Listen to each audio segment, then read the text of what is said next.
in the Christian religion, it seems like from some of the conversations we've had that heaven would be really, really boring. Because if you think about it, and we've had these discussions, what do you do? What do you learn? How do you grow? How do you do anything? Are you hungry? Are you not hungry? You live in a mansion. Does it need to be repaired? Is it perpetually in great shape? Well, who builds a mansion? If heaven's this perfect place where everybody has this eternal nice life, who's building all the mansions? Then you involve that there's labor involved. And if there's labor involved, then it's not this paradise that they mentioned, because life is really a zero-sum game. For you to feel or experience happiness, someone else has to feel at least disappointment. Think about any game you might play, even as simple as the game of checkers. There has to be a winner and there has to be a loser. And if heaven's so great, everybody always wins all the time, you can't play checkers, because somebody would have to first make the checkers. Somebody would have to deliver the checkers to you. Then someone would have to lose the checkers. But you can't do that. Wouldn't it be a situation where, okay, if you're following along the Christian ideology or from the Old Testament, and you say, well, God just says, bam, there's light, bam, there's earth, bam, there's life. So wouldn't they just magically be able to say, oh, bam, there's chess pieces, or bam, there's a mansion, bam, it's always going to be good? Well, if you're going to say that, then why wouldn't you just say, bam, this life is good from the beginning? Well, maybe. Because heaven is spiritual welfare. You already live in a place that is life-supporting and is not very difficult to live on the vast portion of the planet.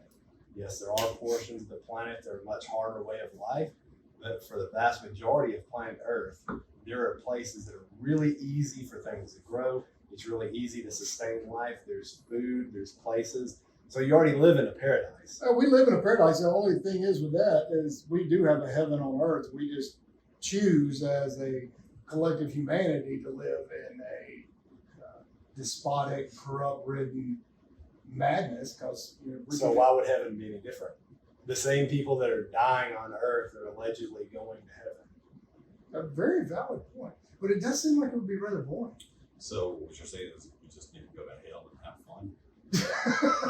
Yeah, who really even says there's a hell anyway? I mean, if you look at I'm definitely not Old saying that, Testament, but it's an interesting thought, because as a kid you think, okay, well, I want to go up to the old pearly gates, and because you as a child you're going to church and they're telling you about heaven, and they're telling you that you should be striving the best you can so you can go to that special place.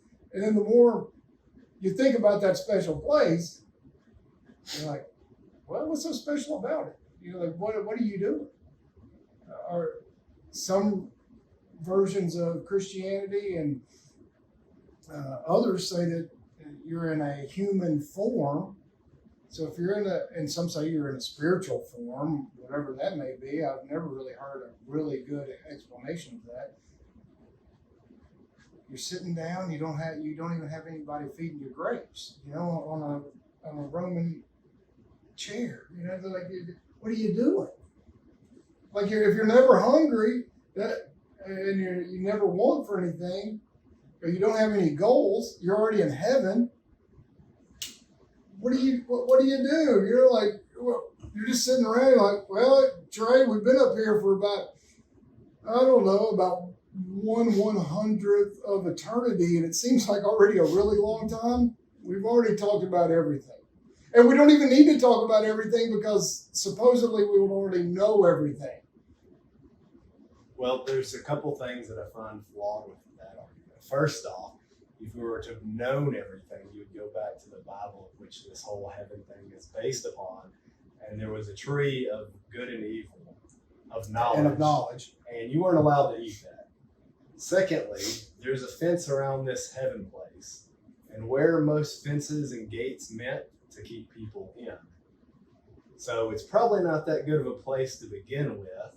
Then I always think about Richard Pryor. He said, well, there's 1 million motherfuckers up there playing the harp. Can you imagine having 1 million people practicing the harp? That's got to be ear-wrenching. It's got to be horrible. Hopefully they'll know how to play it. Oh, that's great. I mean, that's terrible. Like, really, when you think about Well, what it's, it is. well, you have a gate around it and a fence. And you have a big gate and your beautiful fence. Well, it's a really nice, exclusive neighborhood. It just happens to be called heaven. So you know, oh, this is nice. But that makes me think about the border wall that we always talk about in the United States to keep illegal Mexicans out, which I've always thought. So there's for many years. yeah. So for many years, I've thought this that the wall's not meant to keep them out; it's meant to keep us in. Well, you can look at the last 2 years and assure that would be the case. Yeah, for sure. Whenever But you to look your at point Mexico, being that the you first said in place. the very beginning that, you know, you've had these conversations, and I think there's a writer, and his name is Paul Hoffman, and he told this story, and the story was basically this, that a guy dies, and he's met by this celestial being, and he says, okay, everything is going to be great. He said, all the food you're going to eat is going to be wonderful. All the conversations you're going to have are going to be the top-notch conversations. All the women you see are going to be apt and willing. It's going to be really, you're going to have an enjoyable time. So for the first million years, the guy has a really great time. He has all these great conversations. He eats all this wonderful food. He talks and has everything. And the next million years comes by. It's like, okay, well, I've done this. You know, what's next? What's something more? Well, he just kind of goes through the monotony of it. And then the next million years comes up. So he's on his third million year mark. And he goes and tries to find this celestial being. And he finds a celestial being and says, you know, at first this is really great. All the conversations were great, but now I've had all the conversation and I know everything, you know, and I've eaten all the food and now it's lost its luster. All the women, as great as it was, now it's lost its luster. Like, there's what else is there? And the celestial being says, oh dear boy, I think we've had a miscommunication. You're not in heaven. This is hell. Yeah, and that's what it sounds like to me. I can't imagine the myth, because I consider it a myth, to be that we would spend our lives trying to get to this mythical place that when you really think about the mythical place, it sounds absolutely horrible, except for the first couple of hundred years maybe. Well, because our minds don't have the ability to grasp much longer than 2 or 3 of our lifetimes. Like anything that we do on earth, we have to have someone winning, someone losing. That's what makes life fun, is you trying to strive to do better for yourself. You're trying to strive to do better than someone else. Life is really a zero-sum game. For you to prosper, someone else has to do less than prospering. Well, I don't think that's necessarily true. I think there is a lot of that, but not necessarily, because you can have win-win business relationships. You can create a product but you or can have service. win-win business relationships with the other business partner. That doesn't mean that you're not subjugating everybody else that you're selling your product to. Well, Do you think Facebook is not set up on slaves? Well, that's not. We make deodorant and toothpaste. We are not subjecting people to slavery to produce. We're using organic farms that are producing their product with no slave labor. So we're enhancing the soil, the environment. Those people are paid fair wages. We in turn make it, we put our margin on it and sell it. It's good all the way down the chain, all the way to earth. And the end user gets to enjoy it, and it's beneficial for their body and mouth. And plus they have the emotional feeling and knowing that they're doing some good by doing good for themselves and good for the environment and everybody in the chain.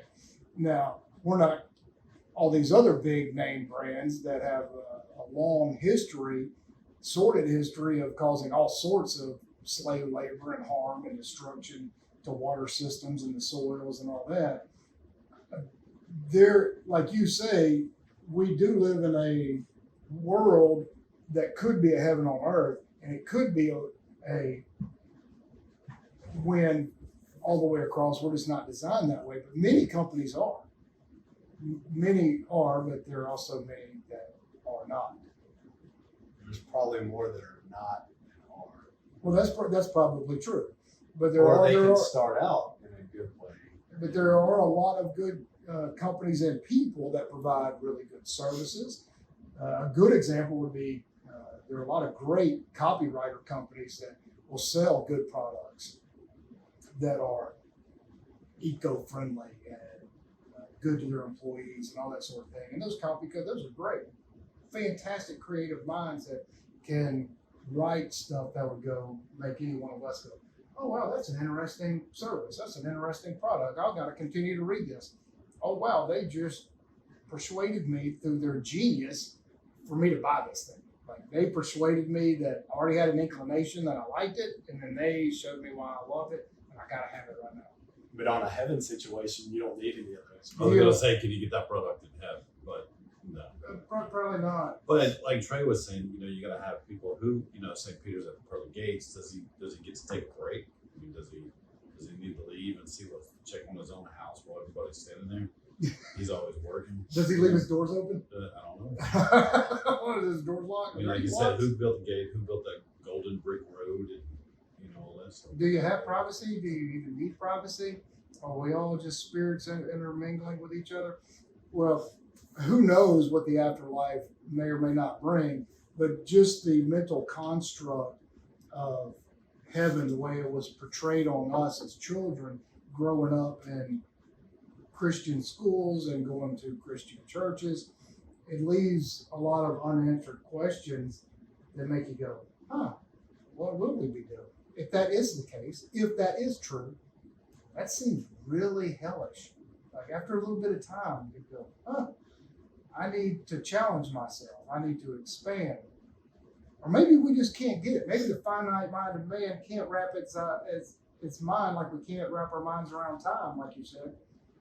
Maybe we just can't wrap our minds around what we are outside of this body, if anything.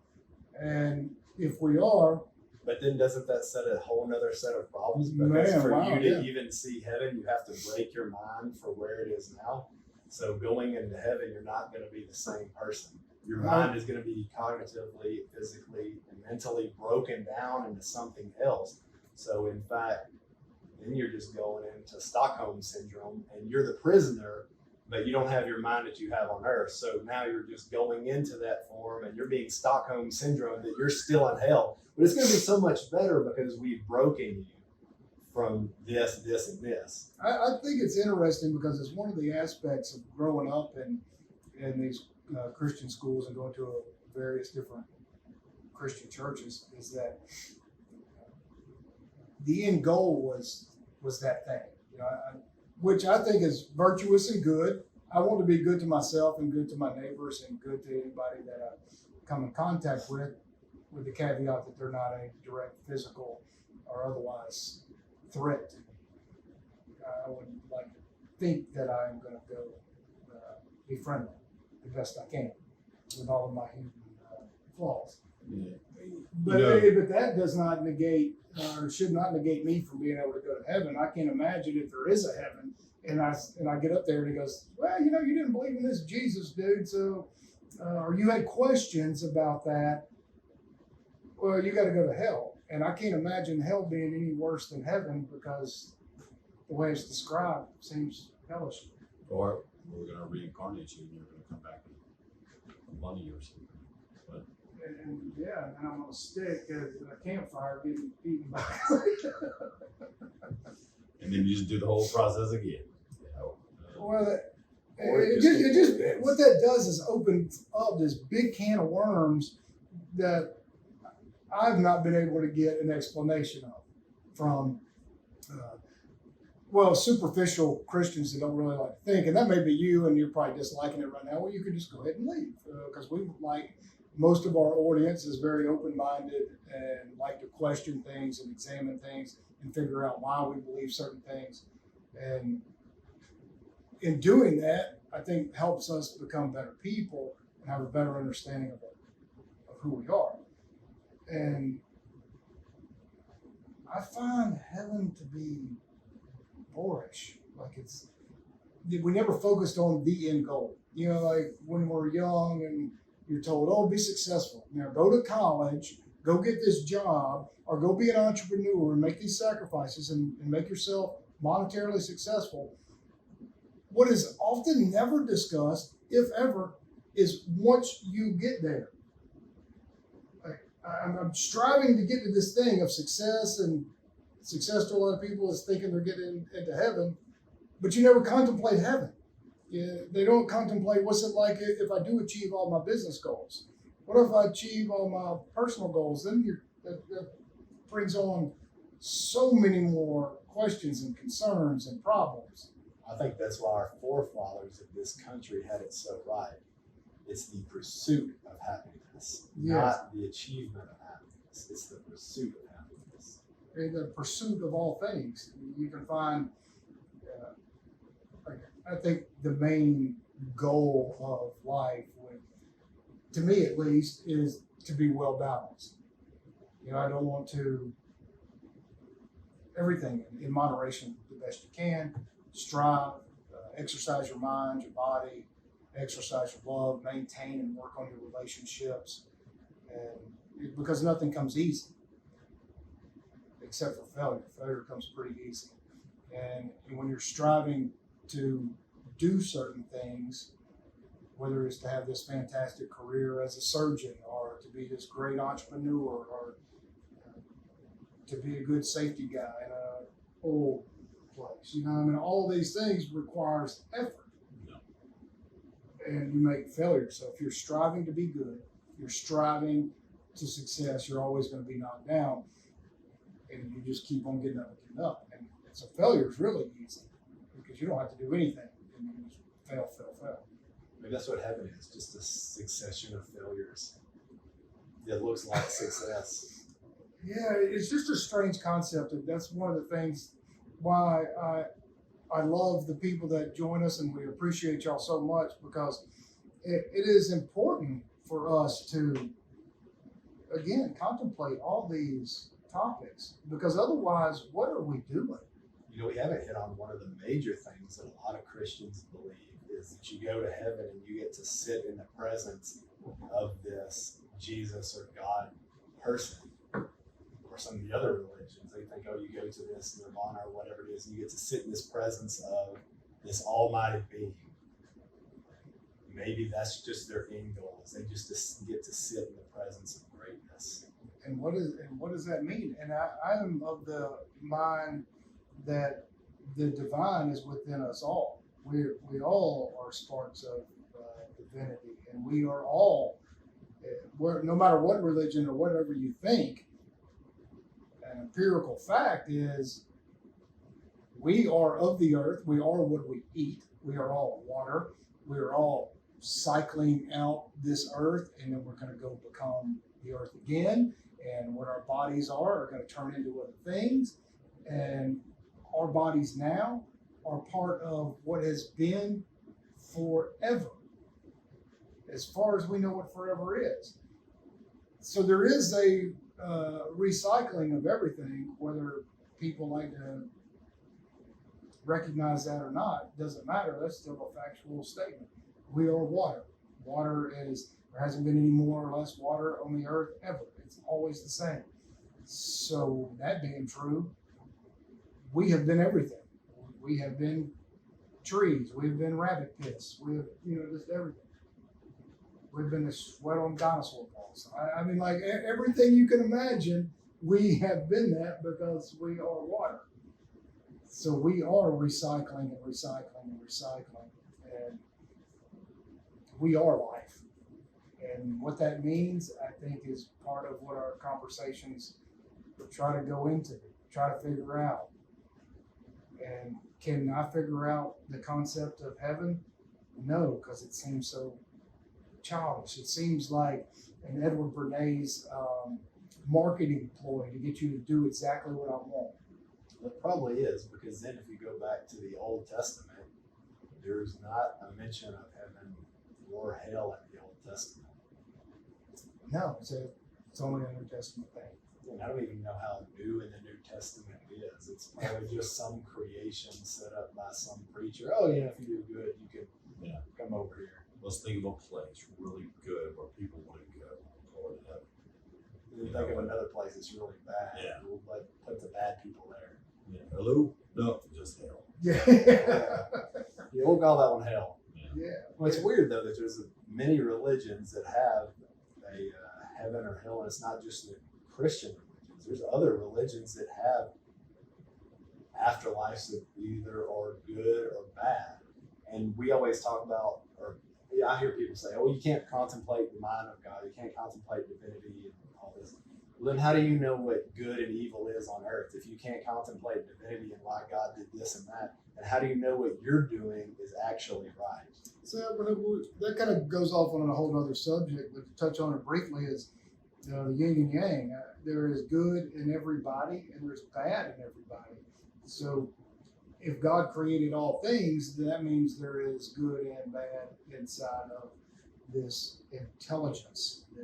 But my point with that was, if you don't know what good or bad is, and you can't really contemplate what heaven is, No. so then heaven should be the exact same thing that it is now. Because if you look at the world and you think that God created this world, He put good and bad in it. So why would heaven be any different? It's going to be the same set of good and bad. So if you die, your afterlife is just going to be another version of this. Because if you can't contemplate what divinity is, and you can't contemplate what His thoughts are or their thoughts are, then that means that you're going to be right back in the same set of circumstances, and this heaven's not going to be this magical place of what you think. Because if you just read the Old Testament, it was full of war. There was people in this place, and you need to go take it and conquer them. So your goal was to go conquer and subjugate other people. So if you get to heaven, it's not going to be this perfect place. Which Yeah, it's hard to imagine that. I'm glad you brought up that, because the biblical version of God in the Bible is, wow, crazy. Like, I can't even finish Ezekiel, and we've been working on it for months. I just can't. I'll read a chapter and I'm just, wow, this is so hideous. And it feels like it's draining my soul to read it. And that goes to the whole concept of the masses believing in any one thing, and with absolutism, that this is the way it's going to be. If you're going to go to heaven, you got to be this way. And then all of a sudden that creates these ego-driven divides between all these people. It's just a horrible setup. It's just horrible. And whenever you read Ezekiel and he's talking about killing mothers and pregnant women and babies, you're like, and God is like happy about it. He's what? Like, are you kidding? Like, have nobody else? Have none of you people read this?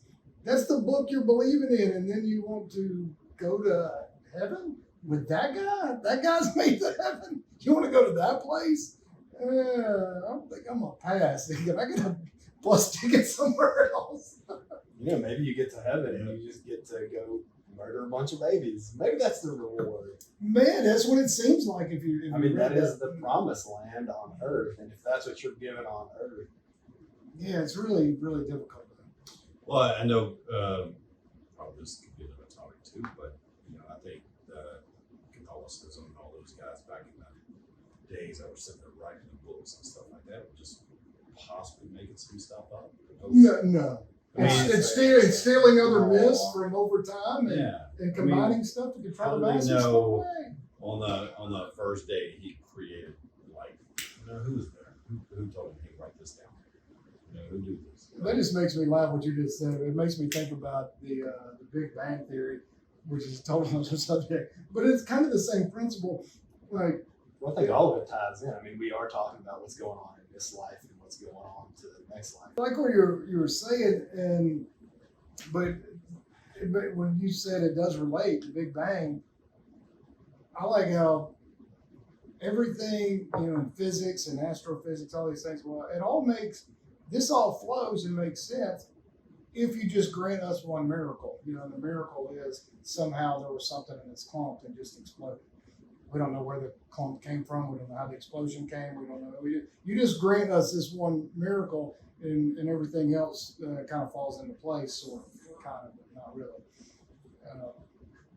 that's what heaven is to me. Like, hey, this is your life. You believe in this thing and do these things according to this. You're being Baptist, don't you dance. You're going to burn in hell.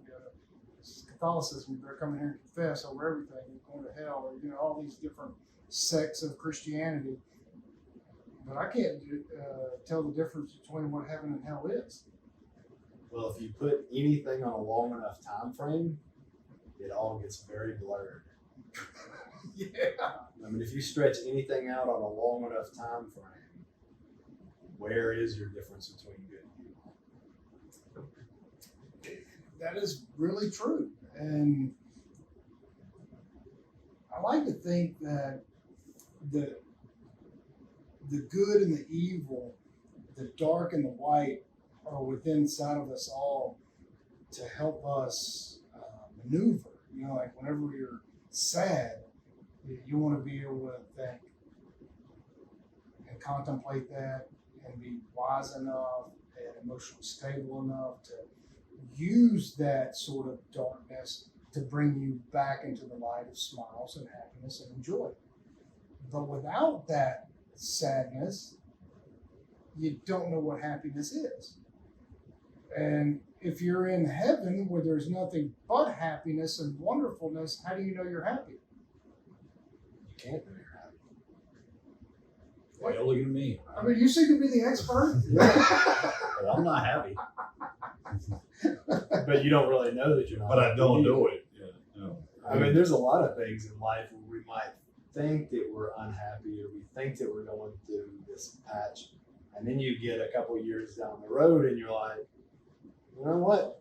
That was really hard, but looking back on it, actually it was kind of fun because I had to figure out a way to get out of that bad situation. I had to figure out to get out of that circumstance. Sometimes life is like a roller coaster. You have all that tension Sometimes. going up. Yeah. And as you start falling, you don't like that Woo! fall, that free fall. It's like, I don't like that. But then after the ride's over, you're like, well, that I guess was the best part. I was on the way down, but I got off.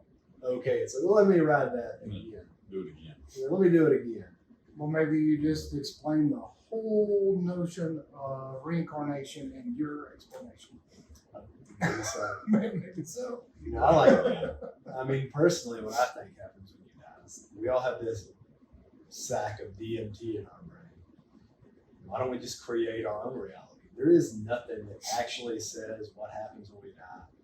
I mean, there's these books that we think we know that tell us, but nobody's ever been there. Nobody's ever seen it. But what we do know is we have DMT in our brain. And we know that if we do breath exercises or we do pharmaceuticals or we do things that just grow in nature, peyote or mushrooms or something, we can reach some of those higher planes of consciousness, or we can see what might be at the end of our road, because all these chemicals get released in our brains upon death. And why don't we just create our own reality? When your oxygen and your DMT runs out, you slowly fade into nothingness and you don't know anything anyway. And your thoughts and everything else just goes out into the ether, and your energy can't be created or destroyed. It just gets changed. And you can see how past generations do build the foundations for what goes on. I mean, a lot of the thoughts and things we have in our head are honestly just like planting trees that you don't ever see flower within your lifetime. But just because you don't get to see it flower doesn't mean that it doesn't happen. That seed gets put on the ground when you were on earth, and what happens after that, if you did the things in your life that you wanted to do, like you had good relationships with friends and family, and you made an impact on your life in your own little circle or in somebody else's world, maybe you planted those trees. Then somebody else in other generations will say, hey, you know what, my grandfather told me that, or my uncle told me that, or somebody told me that, and that helped improve my life. Maybe that really is the legacy that we're all looking for, is just planting those small seeds. And who cares if nobody sees your garden in 3 or 4 generations? Because like we're talking about Mesoamerica, and you're going to go to see some of the temples in Guatemala. I mean, the jungle has came and taken over vast portions of that. There's less than 1% of any of those structures that have even been. And maybe that was heaven, and it just didn't last forever. Maybe it is. Maybe it is. maybe heaven doesn't last forever. But you have that's a lot of good points that you just were mentioning on the disappearing of ourselves, and the energy never dies, it goes into something else, and then who knows what that means, which I think validates and even makes stronger the point of the importance of maintaining and nurturing and caring about humanity. Because if we think, because I'm of the opinion and of the belief from some of my experiences that for some reason we're coming back and we're continuing to learn and grow, either from a consciousness that is separated out into several people at the same time, or whether it's the incarnation.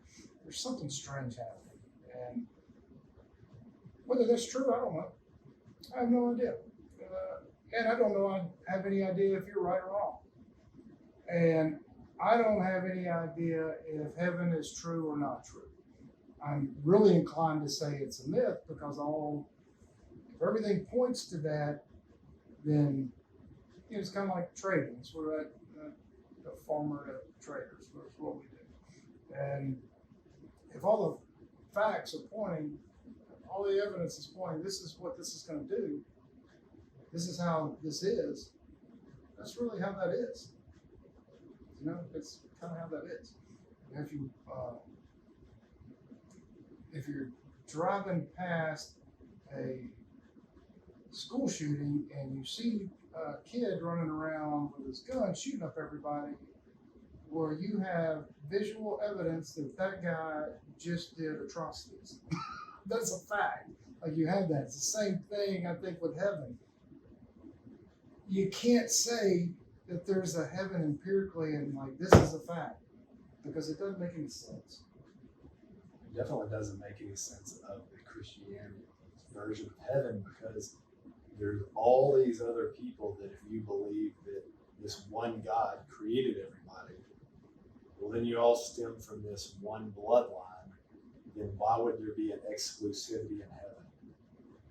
Well, if you go by the Bible, of course there's going to be segregation, because God wanted everybody except Israel to die. So He did, but then He also, many people claim that He created all these other people too.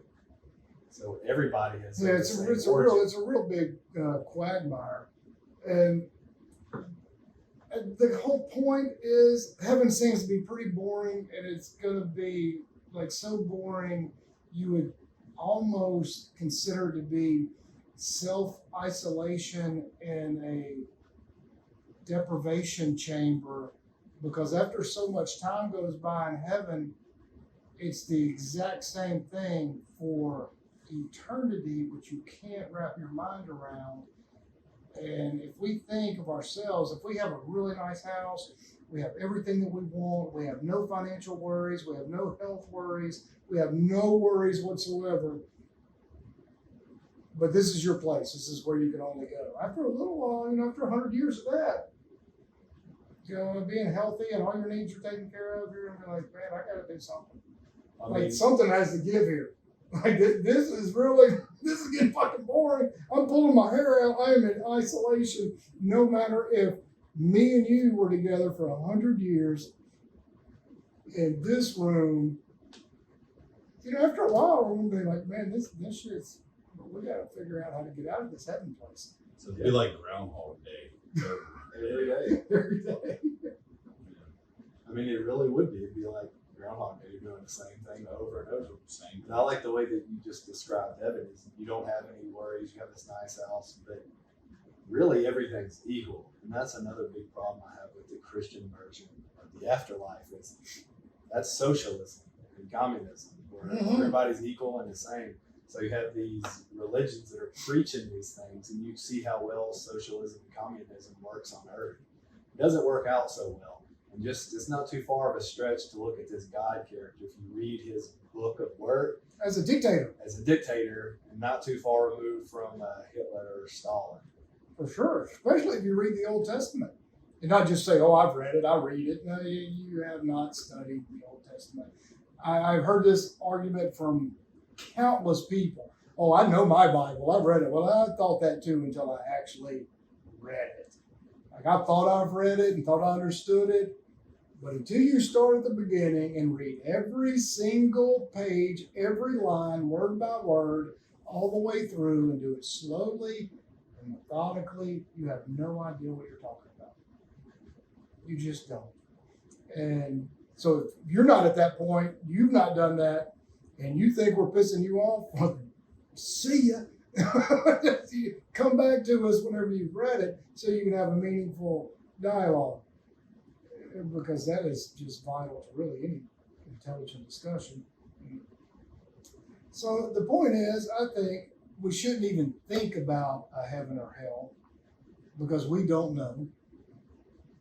But what we do know is whether there is reincarnation or whether there is a heaven or hell or whether there's nothing. Our five senses tell us that we're right here together, three of us, and we should enjoy each other. We should have good times with each other. Whenever we're down and out, we need to help each other back up. When anything is wrong or out of sync, we need to discuss it and figure it out and move forward to suck the marrow out of life. To have a great life, and if we're lucky enough on our deathbed, if we have a deathbed and we're able to contemplate, we can look back and go, wow, I had a great life. I had good friends. I worked diligently to maintain those relationships, whether it's with my brother, my friend, my wife, family, whatever. You do the best you can. And if they're receptive to you and you're receptive, maintain that, then that's what life is. That is the enjoyment and your own personal heaven. See, I think what you said is absolutely crucial because I think that engaging on these topics is fun. It's fun to spend a little bit of time out of your day or life thinking about what's next. But I always go back and say that what's the point of putting too much effort into thinking about what's coming next? Because it's going to find you and it's going to hit you like a bus. And in some cases, it actually is a bus. Right. Yeah, you got to be careful. Be careful, especially in India or London or Rome. I just like that idea that no matter what religion, what your beliefs, life is important. Our seconds are important. Do what you love. Live in moderation the best you can. Strive, stretch, push, pull yourself to be better and maintain and keep gardening and nourishing these relationships. Because, geez, it's like yesterday. I called and said, hey, you want to have a late lunch? You're already having lunch. So come have a mimosa with me. I mean, that was a joyful experience to be with my buddy, hanging out with him. Like, that is heaven. Hanging out with you. How many countless times have me and you done the most fantastic things? And that was heaven. We didn't need a mythical place. We made our own heaven. And we've done it numerous times. We're doing it right now. So, with that said, you can find us everywhere on all of the alternatives. And if you're in the local area, you're in Shreveport, Longview, Marshall, Jefferson, I know we have a pretty significant audience around the local area. Come out and see us on Sundays at 1:30 every Sunday, and we look forward to having you. Have a good day.